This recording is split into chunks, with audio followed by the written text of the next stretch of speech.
जो समय समय पे मांग की थी, उन सबको बधाई और धन्यवाद, जिनकी के परिणाम आज दिखाई दे रहा है कि देश के पूर्व में रहे प्रधानमंत्री, किसान नेता, और उन्होंने पूरी ज़िंदगी अपनी लगा दी थी गरीब किसान को खुशहाली के रास्ते पर लाने के लिए। सर, उत्तराखंड के हल्द्वानी घटना को लेकर क्या कुछ है? बीजेपी क्या न करा दे। Every time I came away enlightened. His approach was sagacious and full of sublimity. Honorable Prime Minister has indicated that Narasimha Rao Ji Garu is equally remembered for the work he did as Chief Minister of जाएगा, क्या कुछ कहेंगे sir? बहुत बधाई। और चौधरी चरण सिंह जी के लिए मांग समाजवादियों ने भी की थी अभी कुछ दिन पहले, आपको याद होगा। और जितने लोगों को भी भारत रत्न मिला है, मैं उनको बहुत बधाई और शुभकामनाएं देता हूं। सर, जैन जी से कोई बात हुई है? इधर बात नहीं हुई है, और जो बातें हो रही हैं वो सब अखबारों में छप रही हैं, तो आप ही के माध्यम से हम लोग जानकारी पा रहे हैं। इससे जितने भी किसान नेता और जितने भी दलों ने जो समय समय पे मांग की थी, उन सबको बधाई और धन्यवाद, जिनकी के परिणाम आज दिखाई दे रहा है कि देश के पूर्व में रहे प्रधानमंत्री, किसान नेता, और उन्होंने पूरी ज़िंदगी अपनी लगा दी थी गरीब किसान को खुशहाली के रास्ते पर लाने के लिए। सर, उत्तराखंड के हल्द्वानी घटना को लेकर क्या कुछ है? बीजेपी क्या न करा दे। अखिलेश यादव को सुन रहे थे आप, जो कि कह रहे थे कि दरअसल समाजवादी पार्टी ने भी कई बार इस बात की मांग की थी कि चौधरी चरण सिंह को भारत रत्न मिले, लेकिन चूंकि आज ऐलान हो गया है, लिहाजा उनकी ओर से धन्यवाद दिया जा रहा है, इस फैसले का स्वागत किया जा रहा है। सीधे रुख करते हैं दीपेश का, हमारे साथ जुड़ गए दीपेश विजय चौक से। दीपेश, एक तो बड़ी शख्सियत को भारत रत्न देना, लेकिन इसी के साथ साथ जाटलैंड में अपनी पकड़ को और मजबूत करना। बिल्कुल, देखिए अनामिका, सीधे तौर पर अगर हम इन 3 भारत रत्नों का जिक्र करते हैं तो एक साथ 3 भारत रत्नों का ऐलान। लौटेंगे आपके पास चंदन चौहान आरएलडी के विधायक हमारे साथ जुड़ चुके हैं, पहले उनसे बात करेंगे फिर दीपेश का रुख करेंगे। चंदन जी, बड़ा ऐलान यहां पर हुआ है, जयंत चौधरी ने भी कहा कि दिल जीत लिया, चौधरी चरण सिंह को भारत रत्न से नवाजा जाएगा। कैसा महसूस कर रहे हैं, क्या रिएक्शन आपका, क्या प्रतिक्रिया? देखिए, बहुत दिनों से पूर्व में ये मांग थी किसान मसीहा स्वर्गीय चौधरी चरण सिंह जी को भारत रत्न दिया जाए। हम धन्यवाद करते हैं कि इस मांग को, किसानों की भावनाओं को और पश्चिम उत्तर प्रदेश नहीं पूरे देश की जनता की भावनाओं का सम्मान रखा गया और स्वर्गीय चौधरी साहब को भारत रत्न दिया गया। ये हम सब के लिए, हमारे पूर्वजों के लिए बड़े गौरव की बात। तो क्या चंदन जी ये मान लिया जाए कि इसी के साथ जो बड़ा फैसला किया गया है, जयंत चौधरी चूंकि ट्वीट करके कह चुके हैं कि दिल जीत लिया, तो क्या अब एनडीए के साथ शामिल होने को लेकर रास्ते और ज्यादा साफ हो गए, बड़े हो गए हैं, जल्द ऐलान किया जाएगा आपकी ओर से? देखिए, मैं इसके लिए अधिकृत या सही पर्सन नहीं हूं जो जवाब दे सके। हमारा केंद्रीय नेतृत्व और राष्ट्रीय अध्यक्ष आदरणीय जयंत चौधरी जी जो भी निर्णय लेंगे, उस निर्णय के साथ पार्टी का हर कार्यकर्ता है। लेकिन किस दिशा में पार्टी आगे जा रही है, क्योंकि अभी अखिलेश यादव भी जब बयान देते हैं, बधाई तो वो देते हैं कि बड़ा ऐलान हुआ है, अच्छा ऐलान हुआ है, हम इंतजार भी कर रहे थे, हमने भी मांग की थी, लेकिन जयंत चौधरी के मुद्दे पर वो कहते हैं कि एक लंबे समय से हमारे बीच में बातचीत नहीं हुई है। तो क्या बात है कि दोनों के बीच में आखिर बातचीत नहीं हुई है?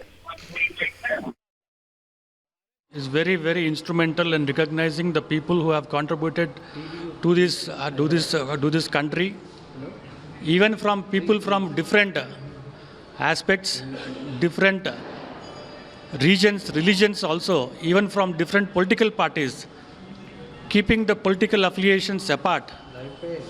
People, for the contribution, who have really contributed for the benefit of this country. Honorable Prime Minister Sri Narendra Modi ji has confirmed Sri Narasimha Rao, though he belongs to the Congress party. Now I blame the UPA government, especially the Gandhi family, from 2004 to 2014, when UPA government was in power in center, leave alone Bharat Ratna, leave alone any awards. the Gandhi family was very, very instrumental in making Narasimha Rao as a scapegoat for the failures of the Congress party. Not only that, he has been constantly, consistently have been insulted, and all the benefits which the Congress party has been attributed has been given to the Gandhi family, and all the failures have been attributed to Narasimha Rao family. It's a pride, it's an honor for us that at this point of time, at this the crucial juncture where Narendra Modi ji has become the national leader and as the leader of the whole the world, where he has been constantly recognizing whether it is Padma Shri or Padma Vibhushan or including the Bharat Ratna. It is, I feel, very, very emotional at this point of time because we have been expecting that.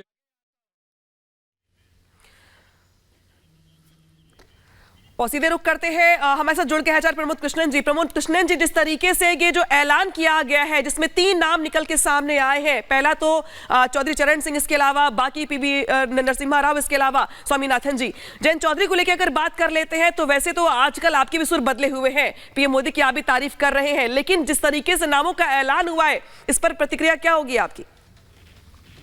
देखिए, पहली बात, प्रधानमंत्री मोदी जी देश के प्रधानमंत्री हैं, तो जो प्रधानमंत्री का फैसला है यदि वो देश के हित में है तो उसकी सराहना करना चाहिए। और विपक्ष का मतलब सिर्फ विरोध करना नहीं है, और विपक्ष का मतलब ये नहीं है लोकतंत्र में जो विरोधी पार्टियां हैं उसके होने का मतलब ये नहीं है कि प्रधानमंत्री जी के अच्छे फैसलों का भी विरोध किया जाए। जहां तक सवाल है भारत रत्न का सम्मान देने का, तो हमारे तमाम पूर्वजों का सम्मान करना, बुजुर्गों का सम्मान करना, जिन लोगों ने देश के लिए काम किया है, देश की सेवा की है, उनका सम्मान करना भारत की संस्कृति है। और आचार्य प्रमोद कृष्णन जी, अब कांग्रेस जिस तरीके से कह रही थी जब लाल कृष्ण आडवाणी को भारत रत्न देने की बात कही गई थी कि अपने ही लोगों को दे रहे हैं, लेकिन अब जिस तरीके से और नए नामों का ऐलान किया गया है, अब तो कांग्रेस पुराने अपने सुर को नहीं अलापेगी। देखिए, कौन सा सुर लगाएगा ये मैं इस पर टिप्पणी नहीं कर रहा हूं। मैं सिर्फ इतना कहना चाहता हूं कि भारत के प्रधानमंत्री जी ने जो फैसले लिए हैं वो इस देश के हित में हैं, इस देश के जनमानस की भावनाओं को प्रभावित करते हैं। और भारत के प्रधानमंत्री नरेंद्र मोदी जी के अंदर सुभाष चंद्र बोस जी की देशभक्ति, शहीद भगत सिंह का कुर्बानी का जज्बा, महात्मा गांधी का त्याग और स्वामी विवेकानंद का विवेक झलकता है। उनका फैसला और उनके जो फैसले हैं जी, ये सिद्ध करते हैं कि भारत के अंदर आज वो सपना साकार होने जा रहा है, जो सपना देश हित में लिए गए फैसले हैं। भारत का जो सपना था वो साकार हो रहा है, जो लोगों ने देखा था। जिस तरीके से आप कह रहे हैं, अपनी बात रखने के लिए बहुत बहुत शुक्रिया। आचार्य प्रमोद कृष्णम हमारे साथ जुड़े हुए थे। इस बीच आपको एक बड़ी खबर भी बता दें, जयंत चौधरी ने अब ट्वीट किया है।